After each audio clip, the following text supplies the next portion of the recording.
Silver Blaze by Sir Arthur Conan Doyle. "I am afraid, Watson, that I shall have to go," said Holmes, as we sat down together to our breakfast one morning. "Go? Where to?" "To Dartmoor, to King's Pyland." I was not surprised. Indeed, my only wonder was that he had not already been mixed up in this extraordinary case, which was the one topic of conversation through the length and breadth of England. For a whole day my companion had rambled about the room with his chin upon his chest and his brows knitted, charging and recharging his pipe with the strongest black tobacco, and absolutely deaf to any of my questions or remarks. Fresh editions of every paper had been sent up by our news agent, only to be glanced over and tossed down into a corner. Yet, silent as he was, I knew perfectly well what it was over which he was brooding.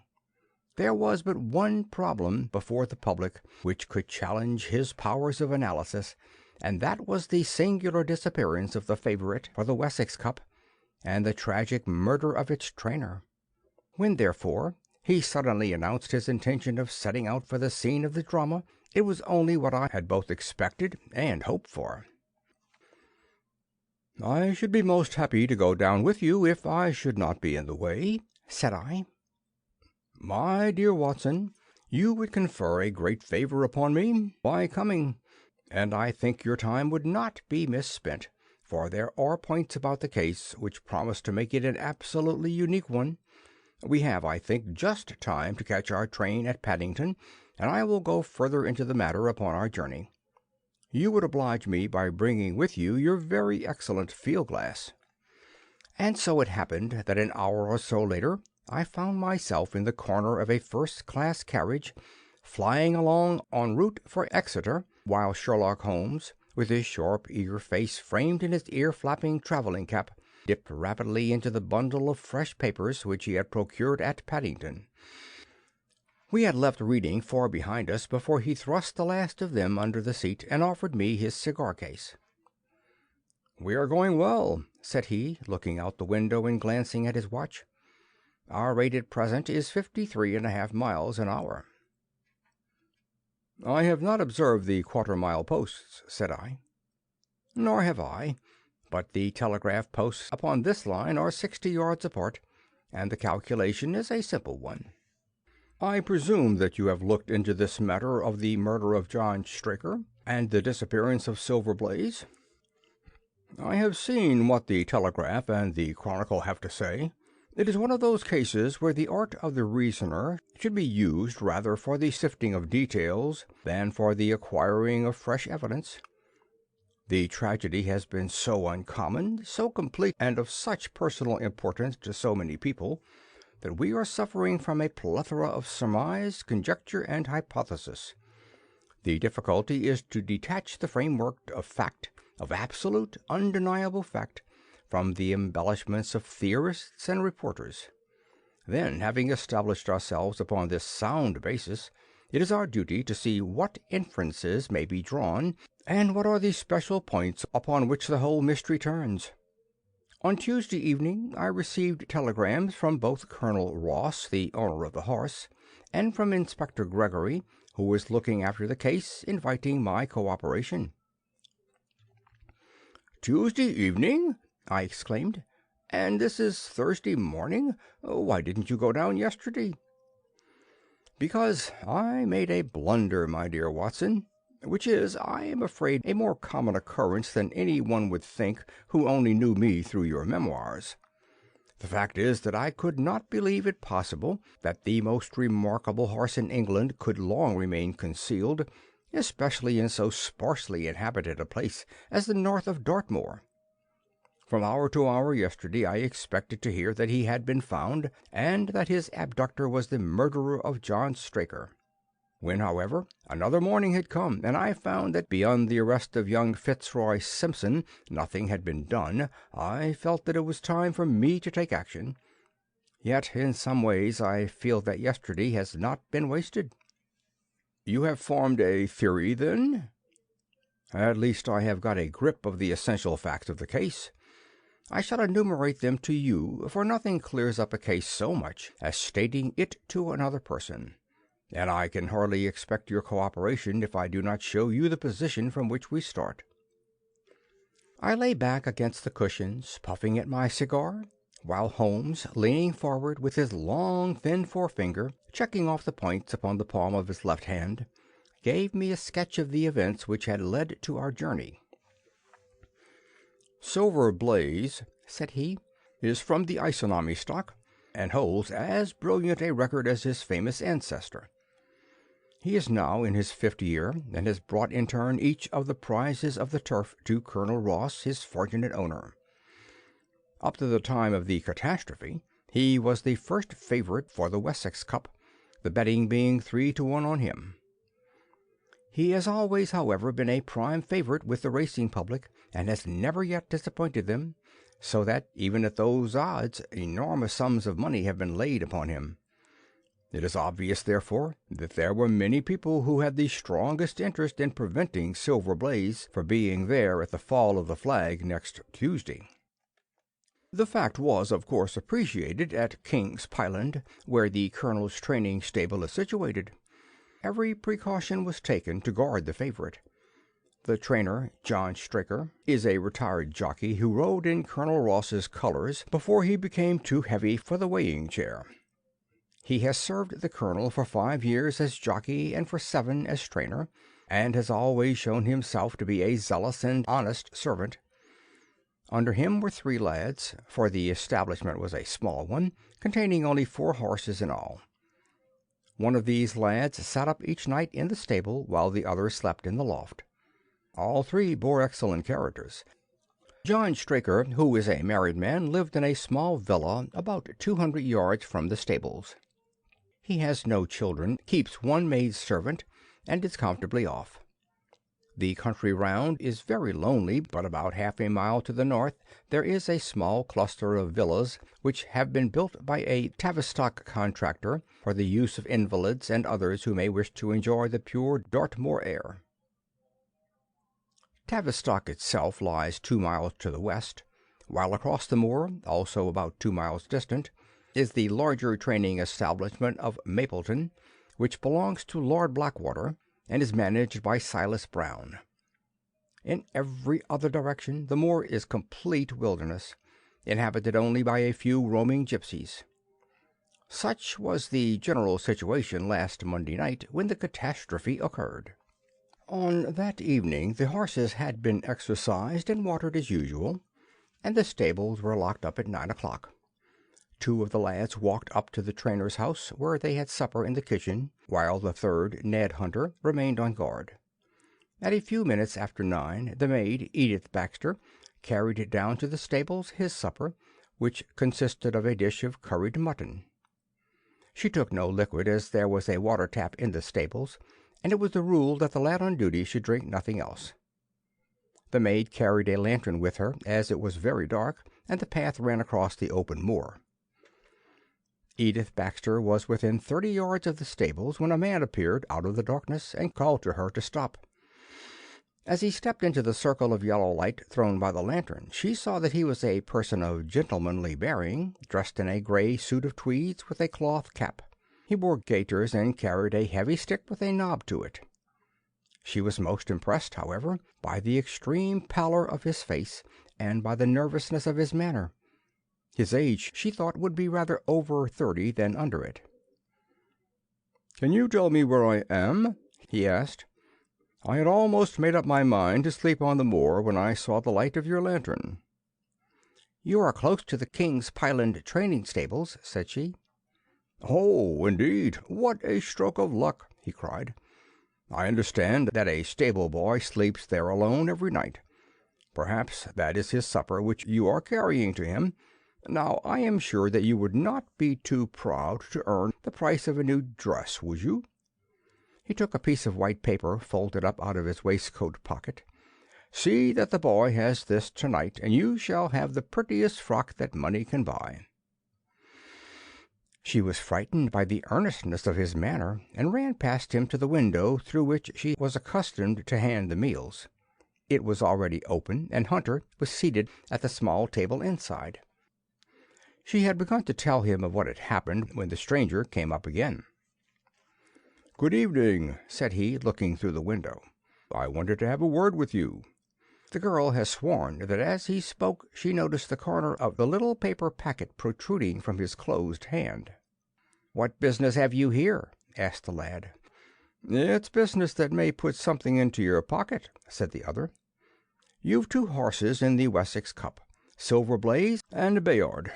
Let me have the straight tip, and you won't be a loser. Is it a fact that at the weights Bayard could give the other 100 yards in 5 furlongs, and that the stable have put their money on him?" "So you're one of those damned touts!" cried the lad. "I'll show you how we serve them in King's Pyland." He sprang up and rushed across the stable to unloose the dog. The girl fled away to the house, but as she ran she looked back and saw that the stranger was leaning through the window. A minute later, however, when Hunter rushed out with the hound, he was gone, and though he ran all round the buildings, he failed to find any trace of him. "One moment," I asked. "Did the stable boy, when he ran out with the dog, leave the door unlocked behind him?" "Excellent, Watson, excellent," murmured my companion. The importance of the point struck me so forcibly that I sent a special wire to Dartmoor yesterday to clear the matter up. The boy locked the door before he left it. The window, I may add, was not large enough for a man to get through. Hunter waited until his fellow grooms had returned, when he sent a message to the trainer and told him what had occurred. Straker was excited at hearing the account, although he does not seem to have quite realized its true significance. It left him, however, vaguely uneasy, and Mrs. Straker, waking at 1 in the morning, found that he was dressing. In reply to her inquiries, he said that he could not sleep on account of his anxiety about the horses, and that he intended to walk down to the stables to see that all was well. She begged him to remain at home, as she could hear the rain pattering against the window, but in spite of her entreaties, he pulled on his large mackintosh and left the house. Mrs. Straker awoke at 7 in the morning to find that her husband had not yet returned. She dressed herself hastily, called the maid, and set off for the stables. The door was open. Inside, huddled together upon a chair, Hunter was sunk in a state of absolute stupor. The favourite stall was empty, and there were no signs of his trainer. The 2 lads who slept in the chaff-cutting loft above the harness-room were quickly aroused. They had heard nothing during the night, for they are both sound sleepers. Hunter was obviously under the influence of some powerful drug, and as no sense could be got out of him, he was left to sleep it off, while the 2 lads and the 2 women ran out in search of the absentees. They still had hopes that the trainer had, for some reason, taken out the horse for early exercise, but on ascending the knoll near the house, from which all the neighbouring moors were visible, they not only could see no sign of the missing favourite, but they perceived something which warned them that they were in the presence of a tragedy. About 1/4 mile from the stables, John Straker's overcoat was flapping from a furze bush. Immediately beyond there was a bowl-shaped depression in the moor, and at the bottom of this was found the dead body of the unfortunate trainer. His head had been shattered by a savage blow from some heavy weapon, and he was wounded on the thigh, where there was a long, clean cut, inflicted evidently by some very sharp instrument. It was clear, however, that Straker had defended himself vigorously against his assailants, for in his right hand he held a small knife, which was clotted with blood up to the handle, while in his left he clasped a red and black silk cravat, which was recognized by the maid as having been worn on the preceding evening by the stranger who had visited the stables. Hunter, on recovering from his stupor, was also quite positive as to the ownership of the cravat. He was equally certain that the same stranger had, while standing at the window, drugged his curried mutton, and so deprived the stables of their watchman. As to the missing horse, there were abundant proofs in the mud which lay at the bottom of the fatal hollow that he had been there at the time of the struggle. But from that morning he has disappeared. and although a large reward has been offered, and all the gipsies at Dartmoor are on the alert, no news has come of him. Finally, an analysis has shown that the remains of his supper left by the stable lad contained an appreciable quantity of powdered opium, while the people at the house partook of the same dish on the same night without any ill effect. Those are the main facts of the case, stripped of all surmise, and stated as baldly as possible. I shall now recapitulate what the police have done in the matter. Inspector Gregory, to whom the case has been committed, is an extremely competent officer. Were he but gifted with imagination, he might rise to great heights in his profession. On his arrival, he promptly found and arrested the man upon whom suspicion naturally rested. There was little difficulty in finding him, for he inhabited one of those villas which I have mentioned. His name, it appears, was Fitzroy Simpson. He was a man of excellent birth and education who had squandered a fortune upon the turf, and who lived now by doing a little quiet and genteel bookmaking in the sporting clubs of London. An examination of his betting book shows that bets to the amount of £5,000 had been registered by him against the favourite. On being arrested, he volunteered the statement that he had come down to Dartmoor in the hope of getting some information about the King's Pyland horses, and also about Desborough, the second favourite, which was in charge of Silas Brown at the Mapleton stables. He did not attempt to deny that he had acted as described upon the evening before, but declared that he had no sinister designs, and had simply wished to obtain first-hand information. When confronted with his cravat, he turned very pale, and was utterly unable to account for its presence in the hand of the murdered man. His wet clothing showed that he had been out in the storm of the night before, and his stick, which was a Penang lawyer weighted with lead, was just such a weapon as might, by repeated blows, have inflicted the terrible injuries to which the trainer had succumbed. On the other hand, there was no wound upon his person, while the state of Straker's knife would show that one at least of his assailants must bear his mark upon him. There you have it all in a nutshell, Watson, and if you can give me any light I shall be infinitely obliged to you. I had listened with the greatest interest to the statement which Holmes, with characteristic clearness, had laid before me. Though most of the facts were familiar to me, I had not sufficiently appreciated their relative importance nor their connection to each other. "Is it not possible," I suggested, "that the incised wound upon Straker may have been caused by his own knife in the convulsive struggles which follow any brain injury?" "It is more than possible, it is probable," said Holmes. "In that case, one of the main points in favour of the accused disappears." "And yet," said I, "even now I fail to understand what the theory of the police can be." "I am afraid that whatever theory we state has very grave objections to it," returned my companion. "The police imagine, I take it, that this Fitzroy Simpson, having drugged the lad, and having in some way obtained a duplicate key, opened the stable door and took out the horse, with the intention, apparently, of kidnapping him altogether. His bridle is missing, so that Simpson must have put this on. Then, having left the door open behind him, he was leading the horse away over the moor, when he was either met or overtaken by the trainer. A row naturally ensued.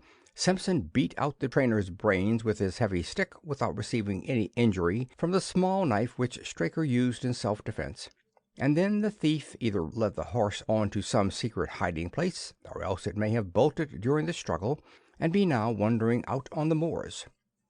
That is the case as it appears to the police, and improbable as it is, all other explanations are more improbable still. However, I shall very quickly test the matter when I am once upon the spot, and until then I cannot really see how we can get much further than our present position. It was evening before we reached the little town of Tavistock, which lies, like the boss of a shield, in the middle of the huge circle of Dartmoor. Two gentlemen were awaiting us in the station, the one a tall, fair man with lion-like hair and beard and curiously penetrating light blue eyes. The other a small, alert person, very neat and dapper, in a frock coat and gaiters, with trim little side whiskers and an eyeglass. The latter was Colonel Ross, the well-known sportsman, the other Inspector Gregory, a man who was rapidly making his name in the English detective service. "I am delighted that you have come down, Mr. Holmes," said the colonel. "The inspector here has done all that could possibly be suggested, but I wish to leave no stone unturned in trying to avenge poor Straker and in recovering my horse." "Have there been any fresh developments?" asked Holmes. "I am sorry to say that we have made very little progress," said the inspector. "We have an open carriage outside, and as you would no doubt like to see the place before the light fails, we might talk it over as we drive." A minute later we were all seated in a comfortable landau and were rattling through the quaint old Devonshire city. Inspector Gregory was full of his case and poured out a stream of remarks, while Holmes threw in an occasional question or interjection.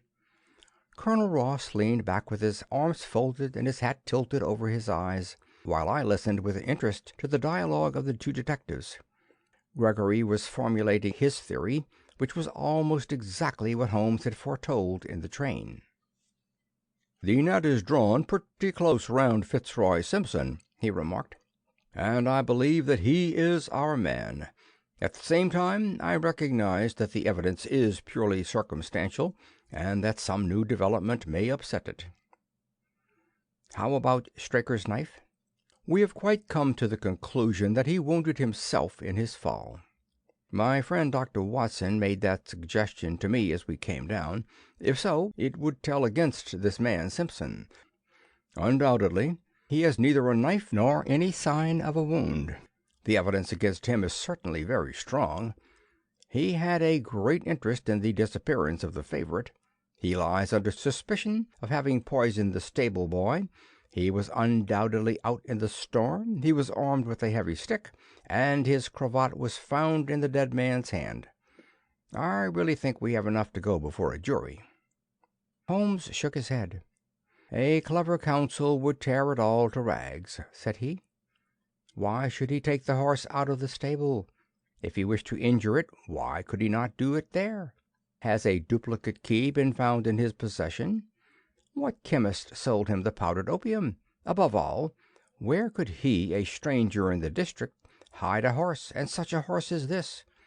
What is his own explanation as to the paper which he wished the maid to give to the stable boy?" "He says that it was a 10-pound note. One was found in his purse. But your other difficulties are not so formidable as they seem. He is not a stranger to the district. He is twice lodged at Tavistock in the summer. The opium was probably brought from London. The key, having served its purpose, would be hurled away. The horse may be at the bottom of one of the pits or old mines upon the moor." "What does he say about the cravat?" "He acknowledges that it is his, and declares that he had lost it. But a new element has been introduced into the case which may account for his leading the horse from the stable." Holmes pricked up his ears. "We have found traces which show that a party of gipsies encamped on Monday night within a mile of the spot where the murder took place. On Tuesday they were gone. Now, presuming that there was some understanding between Simpson and these gipsies, might he not have been leading the horse to them when he was overtaken, and may they not have him now?" "It is certainly possible." "The moor is being scoured for these gipsies. I've also examined every stable and outhouse in Tavistock, and for a radius of 10 miles. There is another training stable quite close, I understand." "Yes, and that is a factor which we must certainly not neglect." As Desborough, their horse, was second in the betting, they had an interest in the disappearance of the favorite. Silas Brown, the trainer, is known to have had large bets upon the event, and he was no friend to poor Straker. We have, however, examined the stables, and there is nothing to connect him with the affair." "And nothing to connect this man Simpson with the interest of the Mapleton stables?" "Nothing at all." Holmes leaned back in the carriage, and the conversation ceased. A few minutes later our driver pulled up at a neat little red brick villa with overhanging eaves which stood by the road. Some distance off, across a paddock, lay a long grey-tiled outbuilding.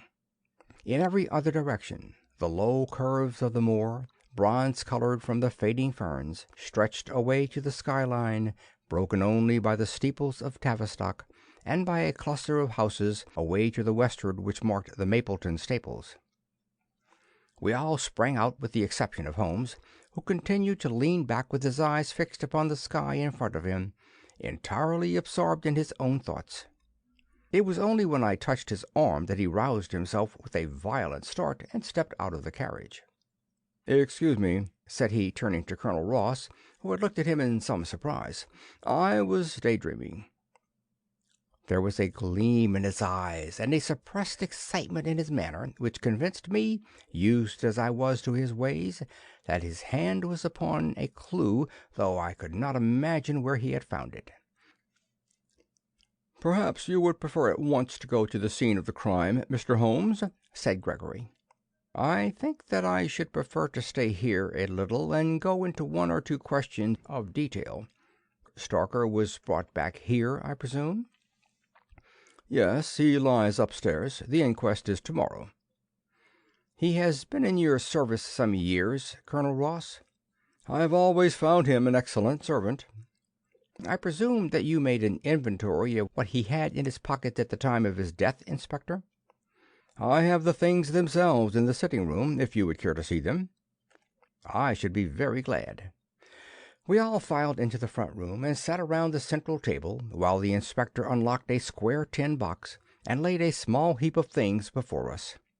There was a box of Vestas, 2 inches of tallow candle, an ADP briar root pipe, a pouch of sealskin with half an ounce of long-cut Cavendish, a silver watch with a gold chain, 5 sovereigns in gold, an aluminum pencil case, a few papers, and an ivory-handled knife with a very delicate inflexible blade marked Weiss & Company, London. "This is a very singular knife," said Holmes, lifting it up and examining it minutely. "I presume, as I see bloodstains upon it, that it is the one which was found in the dead man's grasp. Watson, this knife is surely in your line?" "It is what we call a cataract knife," said I. "I thought so. A very delicate blade devised for very delicate work. A strange thing for a man to carry with him upon a rough expedition, especially as it would not shut in his pocket." "The tip was guarded by a disc of cork which we found beside his body," said the inspector. "His wife tells us that the knife had laid upon the dressing-table and that he had picked it up as he left the room. It was a poor weapon, but perhaps the best that he could lay his hands on at the moment." "Very possible. How about these papers?" "3 of them are receipted hay dealers' accounts. One of them is a letter of instructions from Colonel Ross. The other is a milliner's account for £37.15 made out by Madame Lucier of Bond Street to William Derbyshire. Mrs. Straker tells us that Derbyshire was a friend of her husband's, and that occasionally his letters were addressed here." "Madame Derbyshire has somewhat expensive tastes," remarked Holmes, glancing down at the account. 22 guineas is rather heavy for a single costume. However, there appears to be nothing more to learn, and we may now go down to the scene of the crime." As we emerged from the sitting-room, a woman, who had been waiting in the passage, took a step forward and laid her hand upon the inspector's sleeve. Her face was haggard and thin and eager, stamped with the print of a recent horror. "Have you got them? Have you found them?" she panted. "No, Mrs. Straker, but Mr. Holmes here has come from London to help us, and we shall do all that is possible." "Surely I met you in Plymouth at a garden party some little time ago, Mrs. Straker," said Holmes. "No, sir, you are mistaken." "Dear me, why, I could have sworn it. You wore a costume of dove-colored silk with ostrich feather trimming." "I never had such a dress, sir," answered the lady. "Ah, that quite settles it," said Holmes, and with an apology he followed the inspector outside. A short walk across the moor took us to the hollow in which the body had been found. At the brink of it was the furze bush upon which the coat had been hung. "There was no wind that night, I understand," said Holmes. "None, but very heavy rain. In that case the overcoat was not blown against the furze bush, but placed there." "Yes, it was laying across the bush." "You fill me with interest. I perceive that the ground has been trampled up quite a bit. No doubt many feet have been here since Monday night. A piece of matting has been laid here at the side, and we have all stood upon that." "Excellent.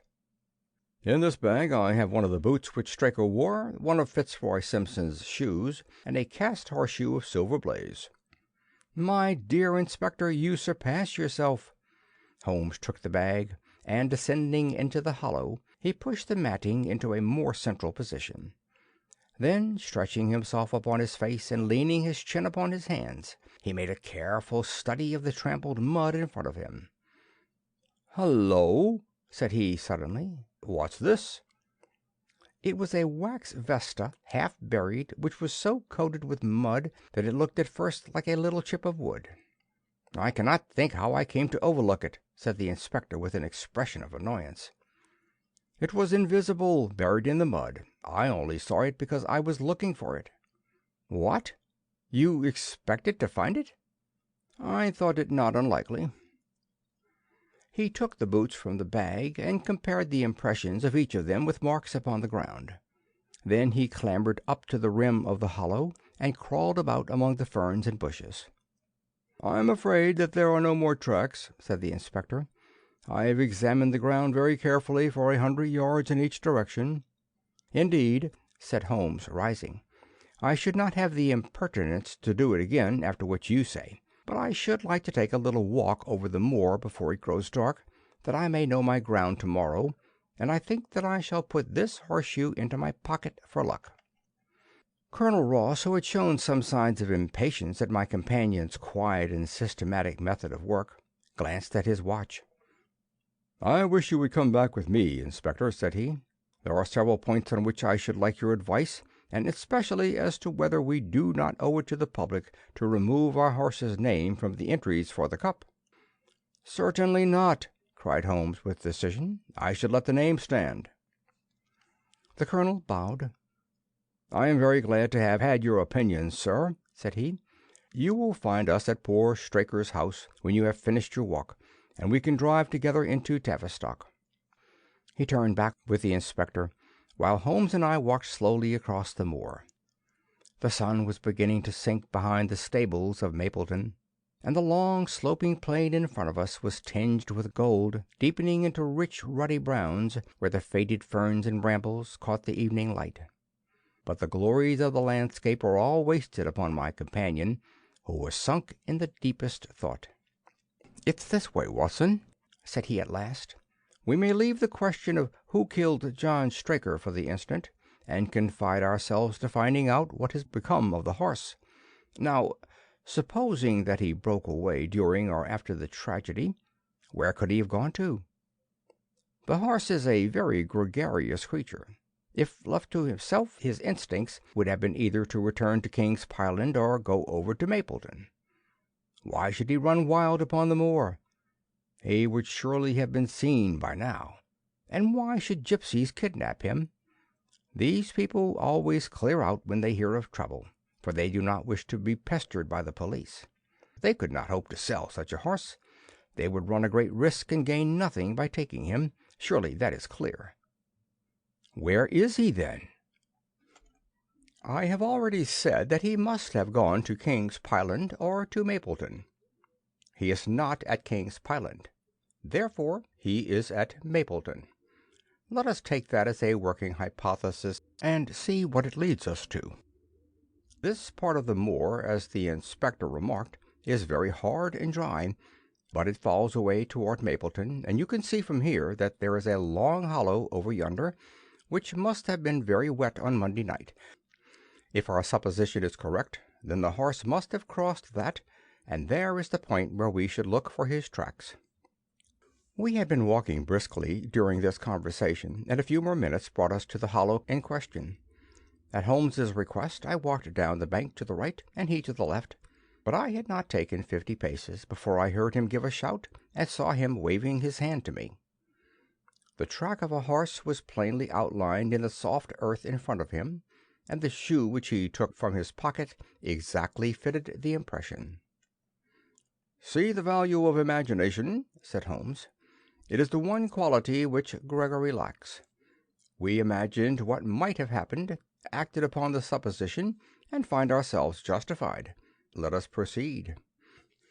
We crossed the marshy bottom and passed over a quarter of a mile of dry, hard turf. Again the ground sloped, and again we came on the tracks. Then we lost them for half a mile, but only to pick them up once more quite close to Mapleton. It was Holmes who saw them first, and he stood pointing with a look of triumph upon his face. A man's track was visible beside the horse's. "The horse was alone before," I cried. "Quite so. It was alone before. Hullo! What is this?" The double track turned sharp off and took the direction of King's Pyland.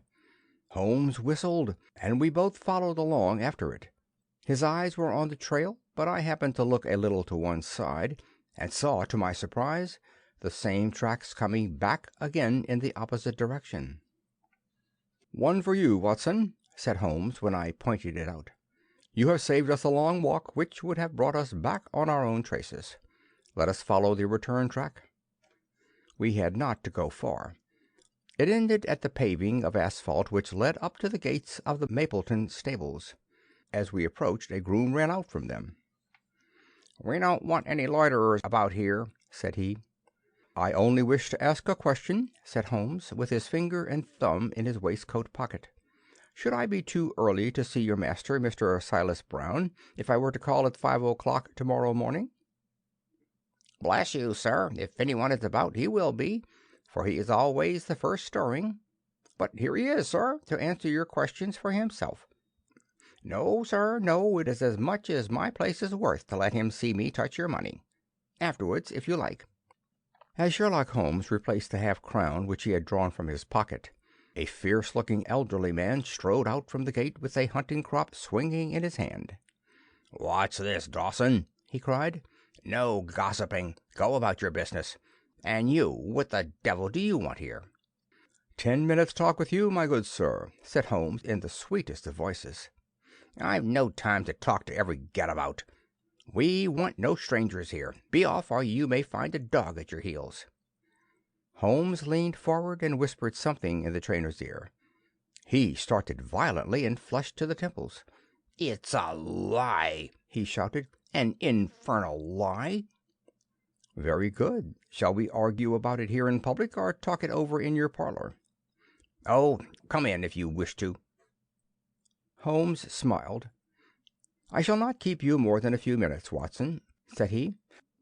"Now, Mr. Brown, I am quite at your disposal." It was 20 minutes, and the reds had all faded into greys before Holmes and the trainer reappeared. Never have I seen such a change as had been brought about in Silas Brown in that short time. His face was ashy pale, beads of perspiration shone upon his brow, and his hands shook until the hunting-crop wagged like a branch in the wind. His bullying, overbearing manner was all gone, too, and he cringed along at my companion's side like a dog with its master. "Your instructions will be done. It shall all be done," said he. "There must be no mistake," said Holmes, looking round at him. The other winced as he read the menace in his eyes. "No, no, there shall be no mistake. It shall be there. Should I change it first, or not?" Holmes thought a little, and then burst out laughing.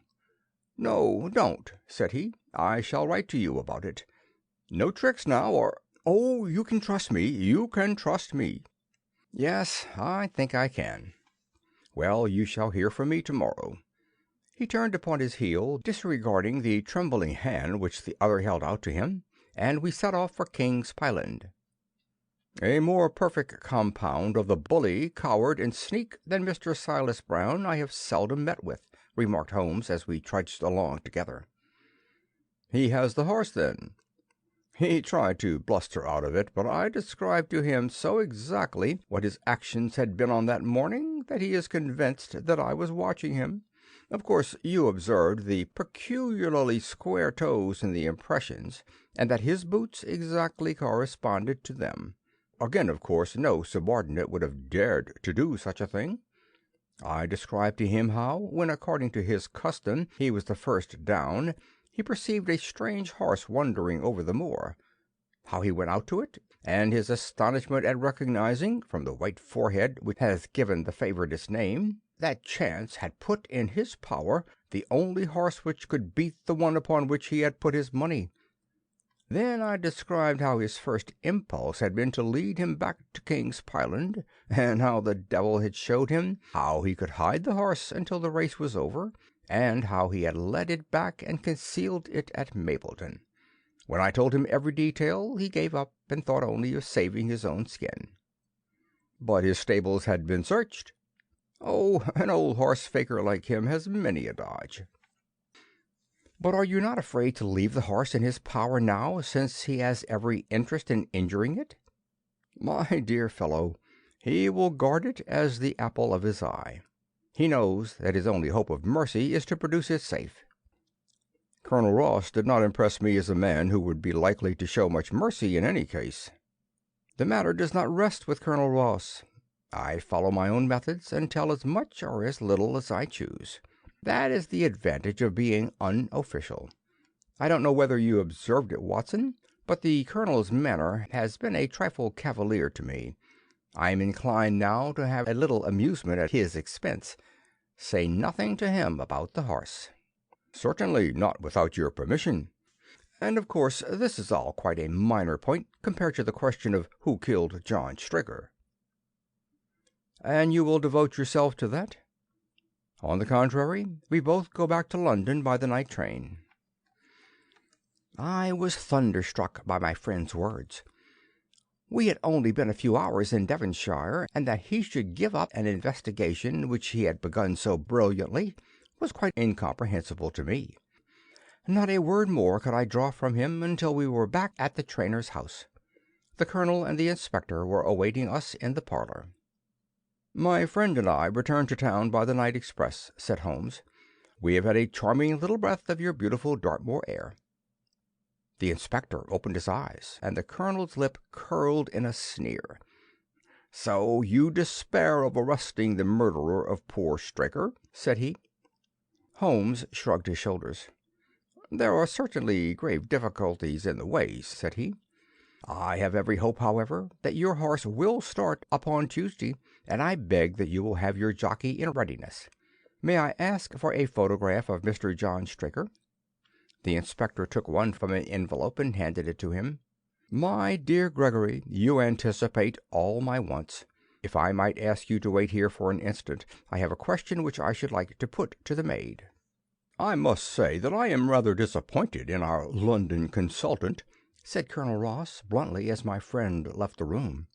"I do not see that we are any further than when he came."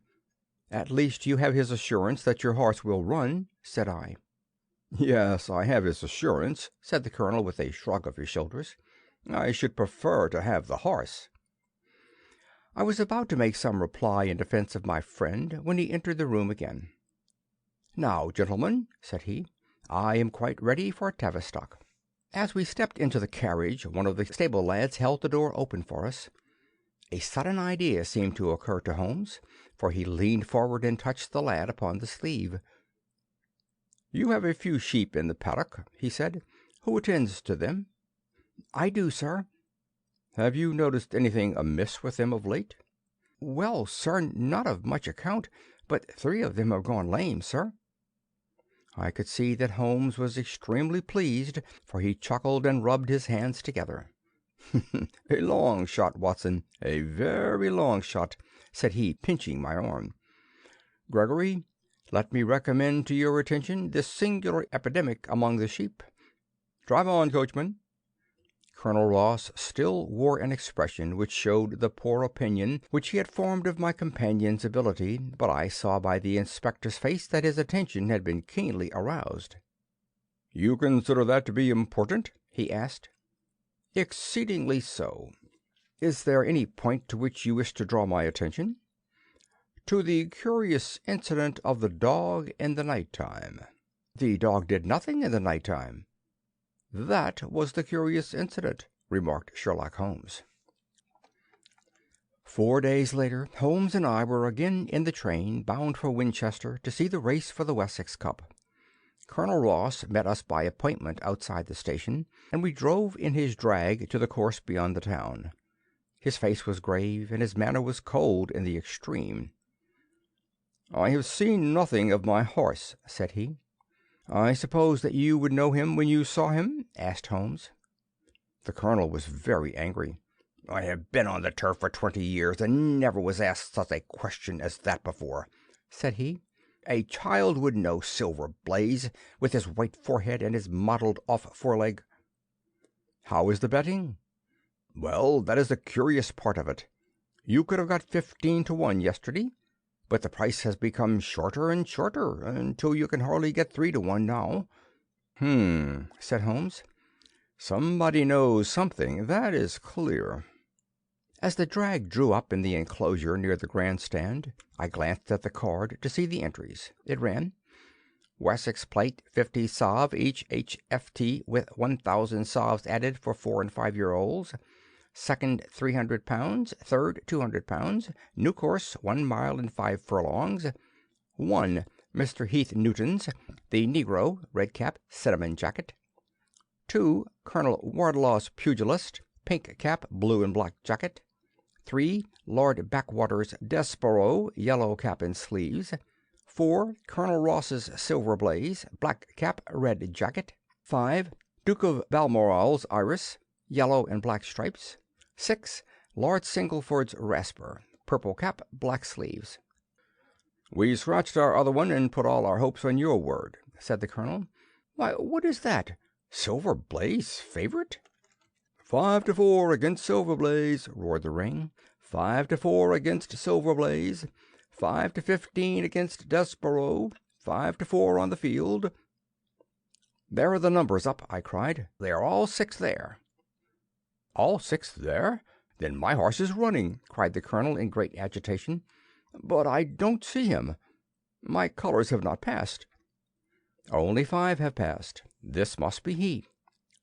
As I spoke, a powerful bay horse swept out from the weighing enclosure and cantered past us, bearing on its back the well-known black and red of the colonel.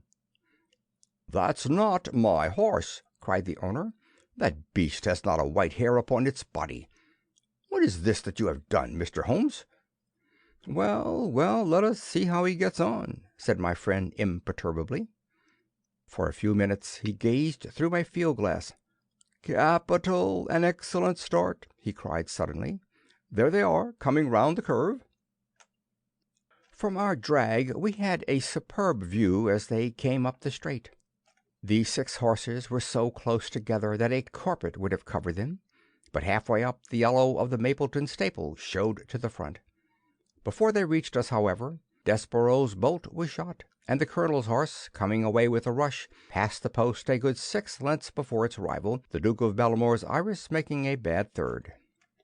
"It's my race, anyhow," gasped the colonel, passing his hand over his eyes. "I confess that I can make neither head nor tails of it. Don't you think that you have kept up your mystery long enough, Mr. Holmes?" "Certainly, Colonel. You shall know everything. Let us all go round and have a look at the horse together. Here he is," he continued as we made our way into the weighing enclosure, where only owners and their friends find admittance. "You have only to wash his face and his leg in spirits of wine, and you will find that he is the same old Silver Blaze as ever." "You take my breath away." "I found him in the hands of a faker, and took the liberty of running him just as he was sent over." "My dear sir, you have done wonders. The horse looks very fit and well. It never went better in its life. I owe you 1,000 apologies for having doubted your ability. You have done me a great service by recovering my horse. You would do me a greater still if you could lay your hands on the murderer of John Straker." "I have done so," said Holmes quietly.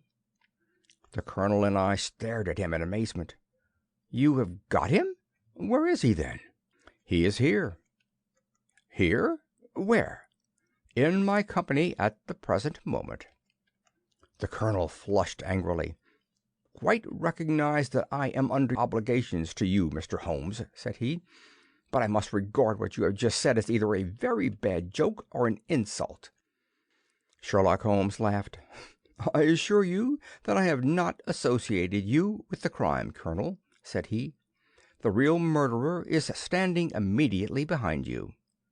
He stepped past and laid his hand upon the glossy neck of the thoroughbred. "The horse!" cried both the Colonel and myself. "Yes, the horse. And it may lessen his guilt if I say that it was done in self-defense, and that John Straker was a man who was entirely unworthy of your confidence. But there goes the bell, and as I stand to win a little on this next race, I shall defer a lengthy explanation until a more fitting time." We had the corner of a Pullman car to ourselves that evening as we whirled back to London, and I fancy that the journey was a short one to Colonel Ross as well as to myself, as we listened to our companion's narrative of the events which had occurred at the Dartmoor training stables upon the Monday night, and the means by which he had unravelled them. "I confess," said he, "that any theories which I had formed from the newspaper reports were entirely erroneous. And yet there were indications there, had they not been overlaid by other details which concealed their true import. I went to Devonshire with the conviction that Fitzroy Simpson was the true culprit, although, of course, I saw that the evidence against him was by no means complete. It was while I was in the carriage, just as we reached the trainer's house, that the immense significance of the curried mutton occurred to me. You may remember that I was distrait and remained sitting after you had all alighted. I was marvelling in my own mind how I could possibly have overlooked so obvious a clue. "I confess," said the Colonel, "that even now I cannot see how it helps us." It was the first link in my chain of reasoning. Powdered opium is by no means tasteless. The flavour is not disagreeable, but it is perceptible. Were it mixed with any ordinary dish, the eater would undoubtedly detect it, and would probably eat no more. A curry was exactly the medium which would disguise this taste. By no possible supposition could this stranger, Fitzroy Simpson, have caused curry to be served in the trainer's family that night. And it is surely too monstrous a coincidence to suppose that he happened to come along with powdered opium upon the very night when a dish happened to be served which would disguise the flavour. That is unthinkable. Therefore Simpson becomes eliminated from the case, and our attention centres upon Straker and his wife, the only two people who could have chosen curried mutton for supper that night. The opium was added after the dish was set aside for the stable boy, for the others had the same supper with no ill effects. Which of them, then, had access to that dish without the maid seeing them?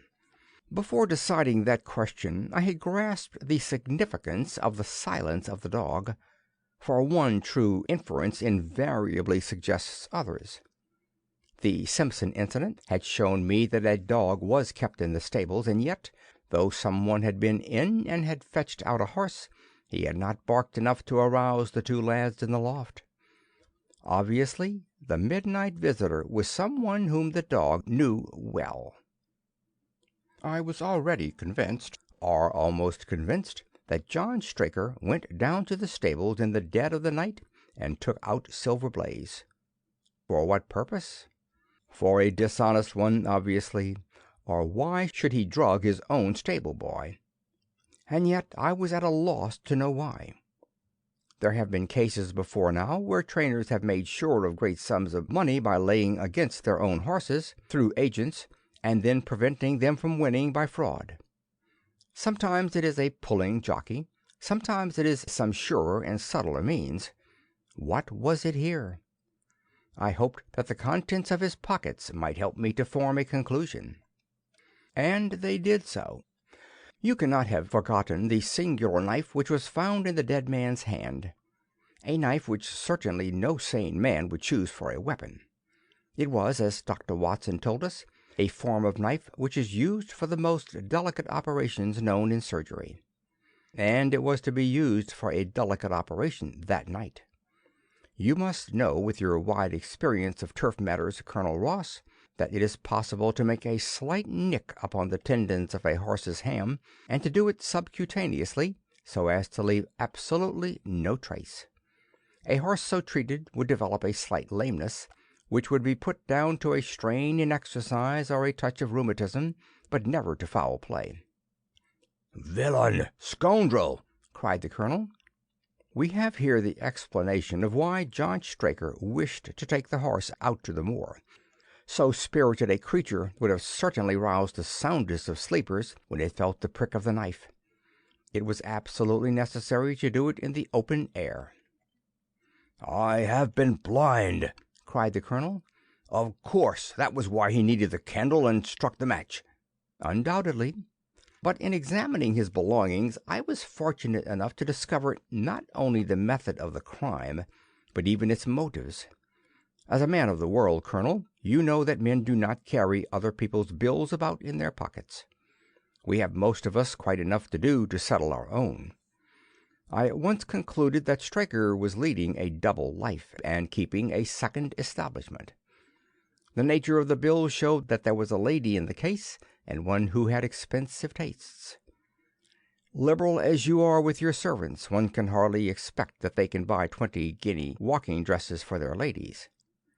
I questioned Mrs. Straker as to the dress without her knowing it, and having satisfied myself that it had never reached her, I made a note of the milliner's address, and felt that by calling there with Straker's photograph I could easily dispose of the mythical Derbyshire. From that time on all was plain. Straker had led out the horse to a hollow where his light would be invisible. Simpson in his flight had dropped his cravat, and Straker had picked it up, with some idea perhaps that he might use it in securing the horse's leg. Once in the hollow he got behind the horse and had struck a light, but the creature, frightened at the sudden glare, and with the strange instinct of animals feeling that some mischief was intended, had lashed out, and the steel shoe had struck Straker full on the forehead. He had already, in spite of the rain, taken off his overcoat in order to do his delicate task, and so, as he fell, his knife gashed his thigh. Do I make it clear? "Wonderful!" cried the colonel. "Wonderful! You might have been there." My final shot was, I confess, a very long one. It struck me that so astute a man as Straker would not undertake this delicate tendon-nicking without a little practice. What could he practice on? My eyes fell upon the sheep, and I asked a question which, rather to my surprise, showed that my surmise was correct. When I returned to London, I called upon the milliner who had recognized Straker as an excellent customer of the name of Derbyshire, who had a very dashing wife with a strong partiality for expensive dresses. I have no doubt that this woman had plunged him over head and ears in debt, and so led him into this miserable plot. "You have explained all but one thing," cried the colonel. "Where was the horse?" "Ah, it bolted, and was cared for by one of your neighbors. We must have an amnesty in that direction, I think. This is Clapham Junction, if I'm not mistaken. We shall be in Victoria in less than 10 minutes. If you care to smoke a cigar in our rooms, Colonel, I shall be happy to give you any other details which might interest you." End of Silver Blaze, by Sir Arthur Conan Doyle.